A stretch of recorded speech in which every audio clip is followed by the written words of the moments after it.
Welcome to Speaking from Experience, a District 123 podcast hosted by Ayesha Hussain. With Toastmasters International spanning over 148 countries, with more than 270,000 members, the annual quest for excellence unfolds as more than 30,000 members compete for the top spot at the World Championship of Public Speaking. District 123 has been a launching pad for many of these Toastmasters determined to compete at the world stage. In this podcast, you'll have the pleasure of hearing from some of those accomplished speakers as they share their experiences and reveal what it took to achieve excellence in the world of public speaking. Get ready for insightful conversations with members from District 123 as they share with you their journey to greatness. Hello. Welcome to our very first Season 1, Episode 1, Speaking with Experience, with your very own host, Ayesha Hussain, presented by District 123. And our very first guest is 5 times district champion, 4 times semi-finalist, and brace yourselves, in 2021, 3rd place winner at World Championship of Public Speaking, thus becoming first in 25 years out of Southern Ontario, first Canadian of Southern Ontario, bringing back home the trophy. Now, for a few who don't know what World Championship of Public Speaking is, it is Olympics of Public Speaking. And I know most of you have already guessed who my guest is, but you've only guessed his name. What you don't know is he's famous, he's known, he's charismatic. He is Roger Caesar. Well, thank you very much, Ayesha. I'm so happy to be here with you. Really appreciate it. Thank you for having us here. And as we just said, that he brought the trophy home, we have a special treat. Not only do we have the guest, we will show you how he brought the trophy home. He brought it beginning with the speech called Didn't See It Coming. Didn't see it coming. As the rain cascaded onto the windshield of the car, I quickly tried to gain control of it by placing one hand on the steering wheel, the other frantically wiping the fog that had formulated on the glass. Suddenly, I could feel the vehicle veering to the left, then right, then sputtering, stalling, and stopping on the side of the road. Many thoughts ran through my mind. What happened? How did I get here? Could I have done things differently? And then it hit me. Roger, you are one stubborn fool. Contest chair, and anyone who's ever wished they could turn back the hands of time. Life has a funny way of teaching you the most predictable lessons at the most unpredictable times. Who knew that 6 words would change me forever and could change your life too? It all started when I was 18 years old, ready to begin college, when my dad came to me enthusiastically and said, "Raj, boy, I'm real proud of you, you matured." Did I all of a sudden become his favorite? Because I started laughing, wondering, who is he talking to? But I let him finish. You worked 2 jobs, showed great responsibility. Today you get your own car. Now I'm thinking, did Christmas come early and I didn't get the memo? Or is this Dad's brilliant plan to get rid of me quickly? You decide. But on that day, true to his word, we searched for that perfect car for me. And there it was, as if the heavens had opened up around it. A red sports car, drop top, mag wheels, 2-seater. Girls. Now, Dad looked at the car, looked at me, looked at the car. We'll take this one. A Ford Taurus. Snapped the dream right out of me. I see he picked the perfect car for him. Have you ever had your dreams crushed right before your eyes? Yet Dad's words were simple. Son, it's your first car. Take care of it and be grateful. Plus, you could take the family around if we need you to. I was Uber before Uber became Uber. Now, I know what you're thinking. What a spoiled brat, right? I mean, at least I got a car. And in hindsight, maybe I was. But it wasn't my perfect car. In fact, I hated it. Didn't appreciate it. And from that moment on, did the bare minimum to take care of it. Car fluids? A car wash? Oh, man, I'll let the rain take care of that. And gas? $5, please. I just simply didn't care. Have you ever been there? It took one night out with friends for me to truly understand what Dad meant. And while driving, I could distinctly smell something coming from the hood of the car, but I ignored it. And on the way home, I could smell something again, but I ignored it. It wasn't until smoke started billowing out of the hood of the car that I realized, well, maybe I should have put those fluids in after all. And that's when the car started to sputter, stall, and stop, leaving us stranded and scared on the side of the road. Why didn't I do things differently? Why did I wait? Now, frustrated, I knew my only choice was to call. Dad, have you ever called your parents at 4 o'clock in the morning? Was it anything positive? When Dad arrived, his expression, cold as ice. If his eyes could talk, they would speak volumes. But he said, and at home, he asked, when did you know? Since 9 o'clock. The disappointment in his eyes crushed my spirit. And as he laid his hands on my slumped shoulders, what he said next, I will never forget. Son, the next time you're feeling ungrateful for what you have, learn to appreciate your blessings and don't wait until it's too late. Don't wait until it's too late. Those 6 powerful words have remained with me to this day because over time I've learned that it's more than just a car. You see, Dad's lesson was that in life, it's about the value and appreciation we place on what we have and the relationships we forge. So let me ask you this. Come here. Is there anyone or anything in your life that you may be ignoring, taking for granted, and the situation is billowing out smoke? Is it sputtering, stalling, or possibly stopping on the side of your life's road? Because on that night, I didn't see it coming. But the moment I decided to take Dad's advice, my appreciation for everything changed. And when I didn't wait until it was too late, relationships improved. Everything from family to friends, heck, even my car. Because it's not about what you drive. It's what drives you. And now I'm driven by my blessings. Are you? If our world today has taught us anything, it's to not lose sight of our blessings and to understand that nothing in this world is perfect. But you have the power to ignite your engines and fuel what is perfect for you. The things you have, the people you love, and those precious moments you share. After all,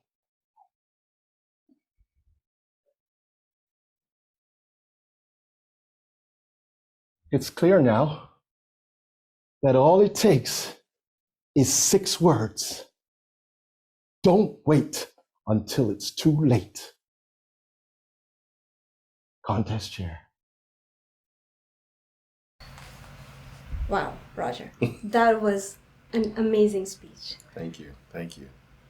But before I ask you about the speech, I know our audience have a burning question. Why did you decide to join Toastmasters? And so many people join Toastmasters. Not everybody compete. What was that inspired you to go and compete? And how did you know you were ready for world stage? A loaded question, Yes. Ayesha. I'll try to break down everything for you. When I started in Toastmasters, it was primarily because I wanted to feel comfortable in small settings.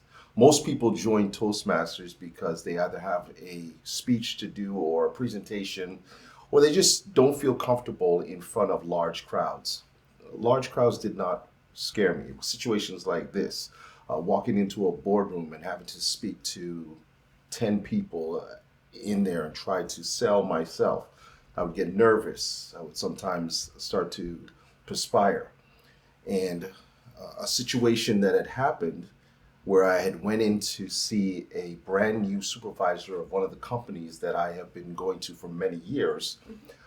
When I walked in there and tried to introduce myself, I didn't realize that he was an introvert. And I'd never experienced anything like that before. So the conversation, which was about probably 5 minutes, felt like 5 hours in there.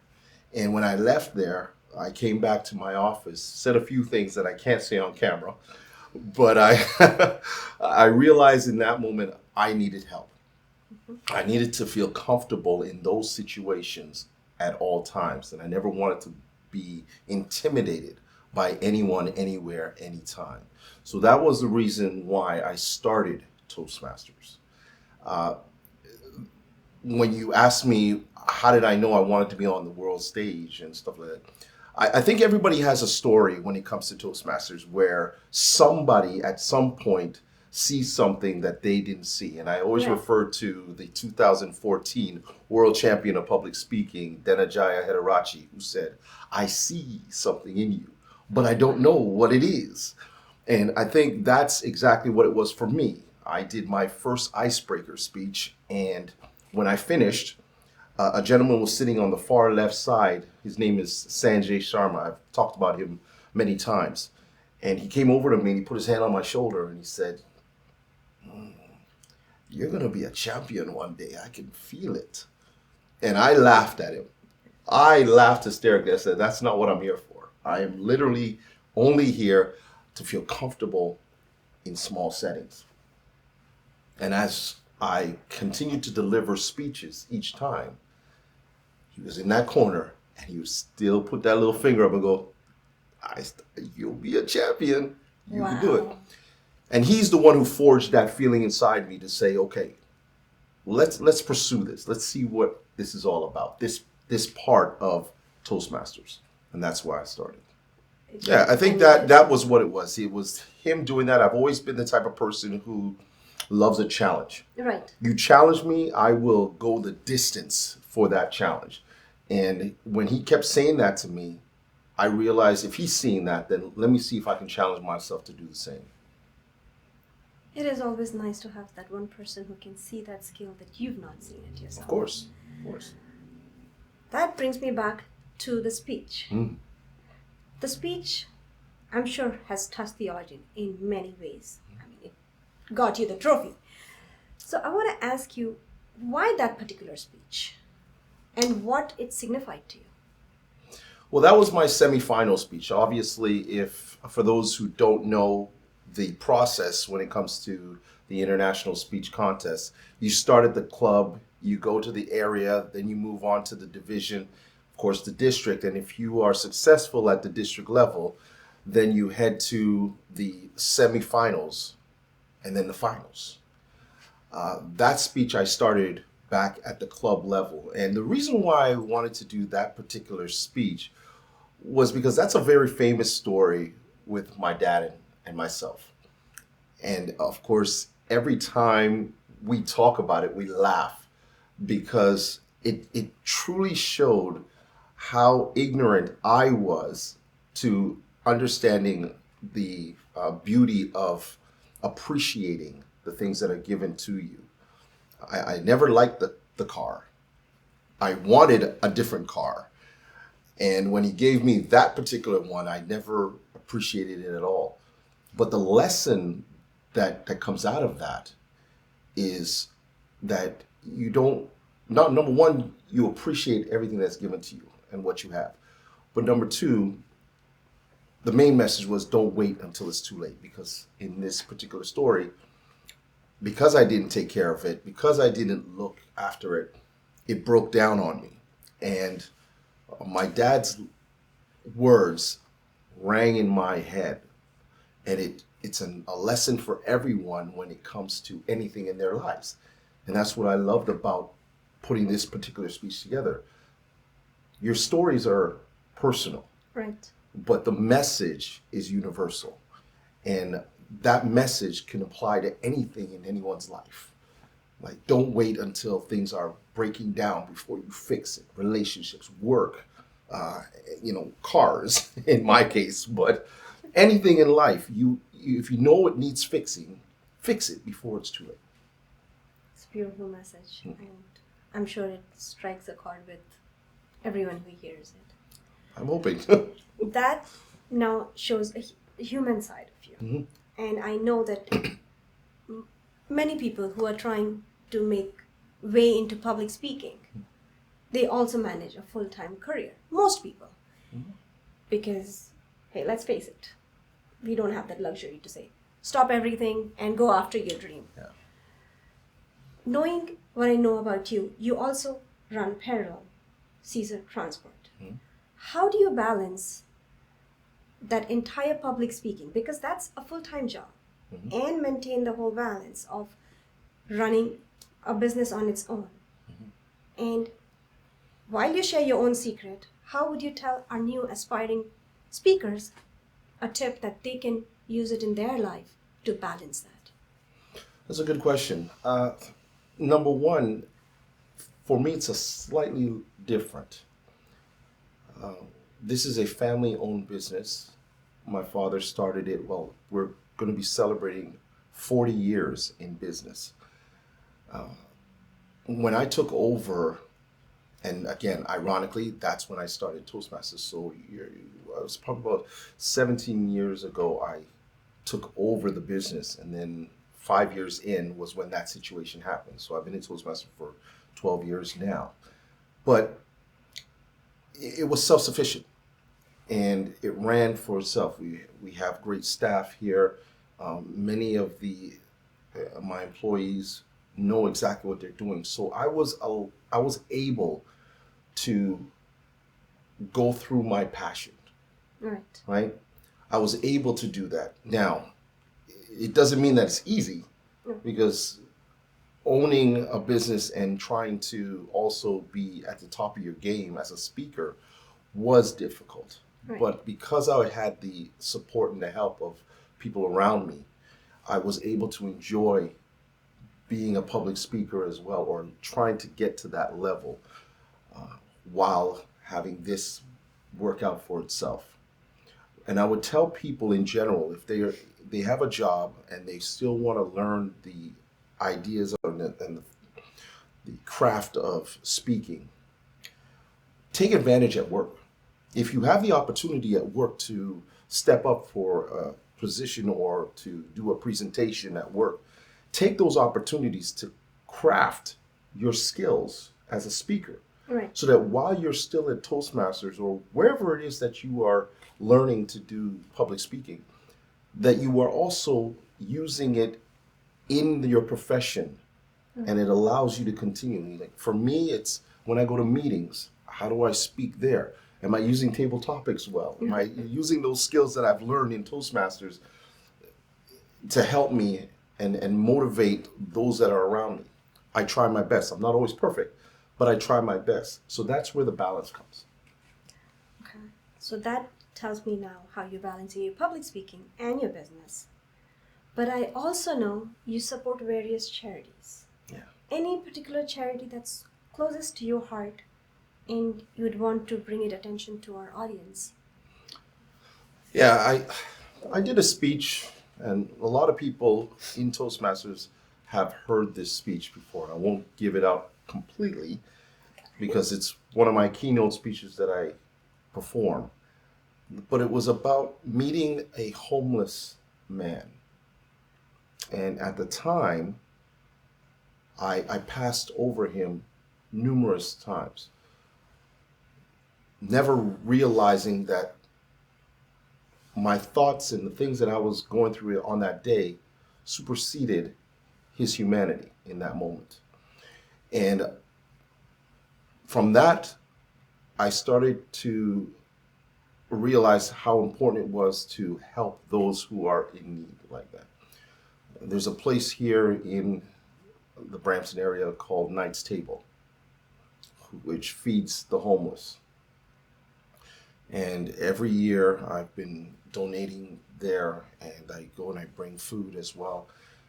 Something small that I do that I feel, because of what I went through with that particular person, is my way of giving back.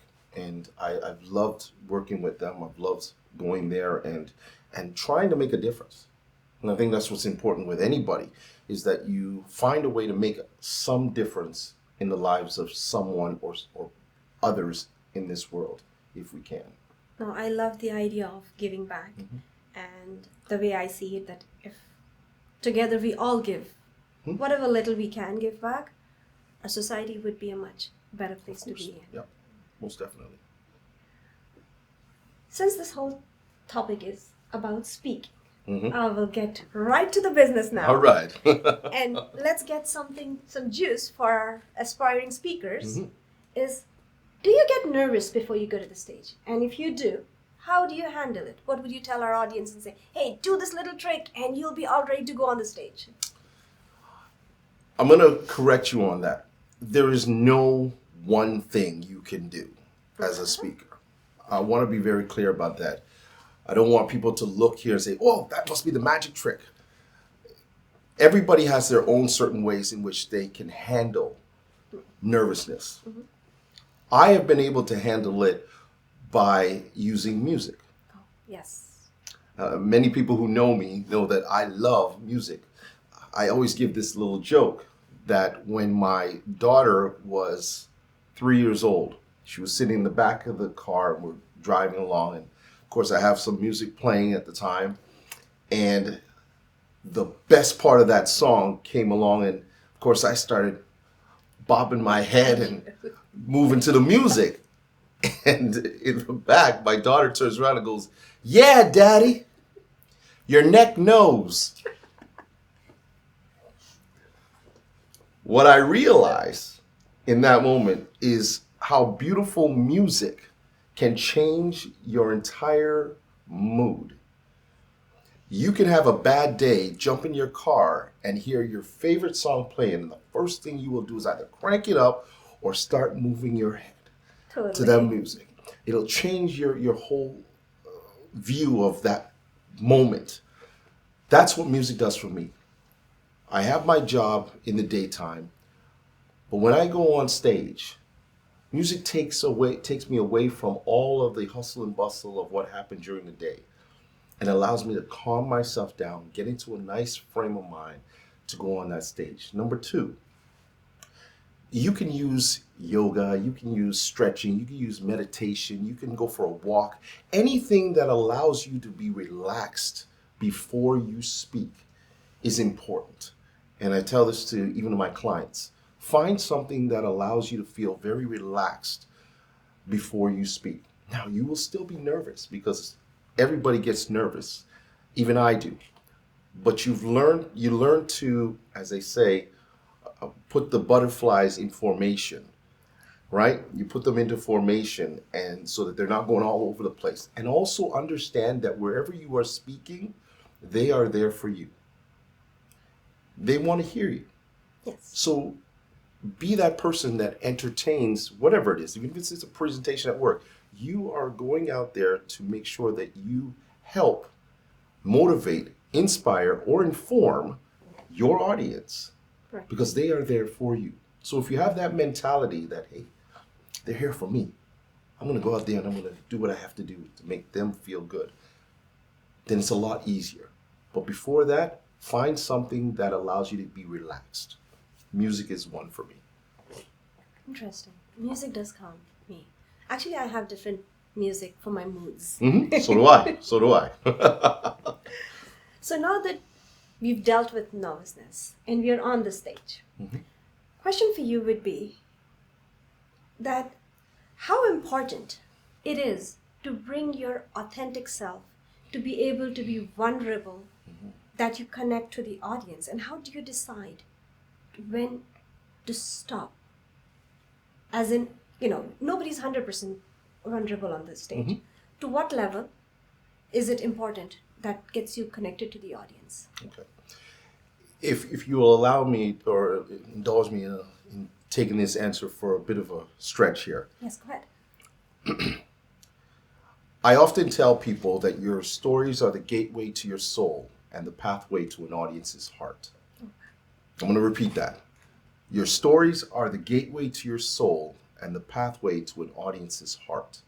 Meaning that when you allow yourself to be vulnerable and share those inner stories, that is what connects to the audience the most. It's not the flash in the pan. It's not the rah-rah on stage. That may get you a couple laughs. That might get you a moment. But when you can look within yourself and find those stories that you have gone through and allow the audience to feel it, that is when they connect with you the best. The problem is, Ayesha, is that oftentimes people are afraid to share those stories. Yes. And the reason why is because they want to throw it in the back of their minds. They want to lock it up, take the key and throw it away. Why? Because they don't want others to hear those stories because they're embarrassing, they made them mad, sad, whatever you felt. Well, more importantly, you don't want to remember it yourself. So it's easier not to talk about it or think about it. Here's something that I learned. Those are the stories that someone in the audience on that particular day is waiting to hear from you. I'm sure you as a speaker have had it happen many times where you've done a speech and someone comes to you and says, I needed to hear that. Yes. I'm going through that. I didn't realize you had that happen. Can you share how you got through it? That has happened to me. That's very surreal. Right? Yes. On many occasions, that has happened to me. I'll give you an example of one really quickly where I went and I spoke at this place. I was doing a speech about fear and overcoming that fear and not letting fear fool you, but let it refuel you.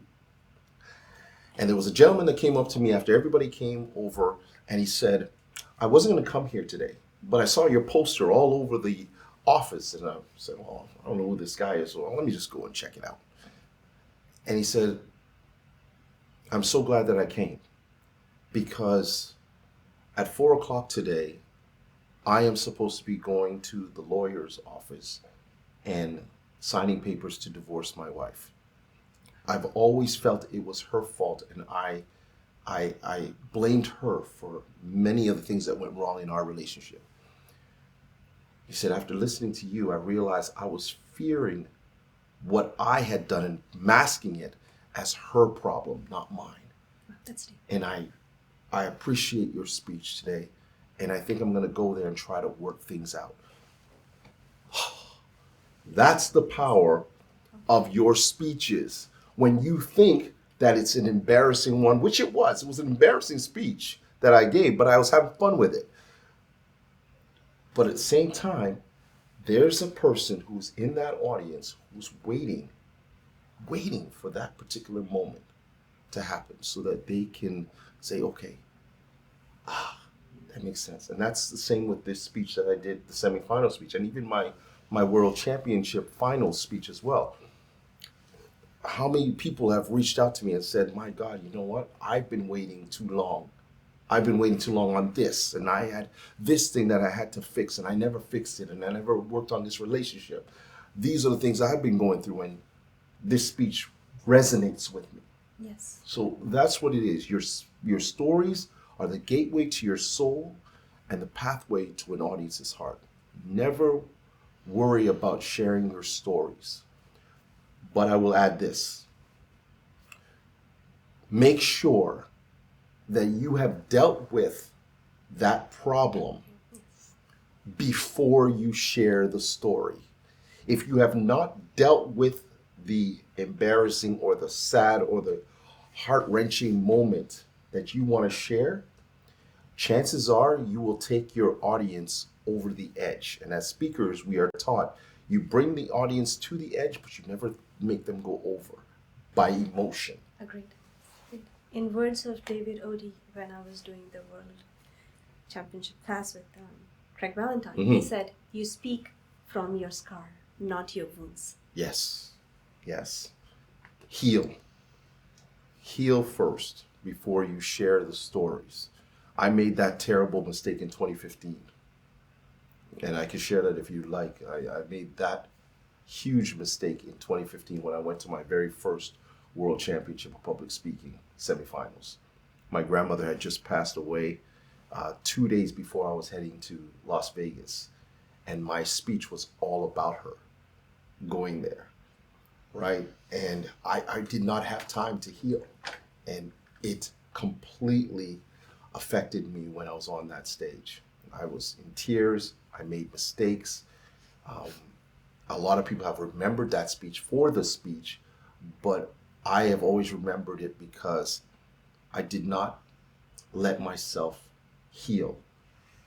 I went up there with the, how did you put it? The Wound open. The wound open. I went up there with the wound open rather than with the scar.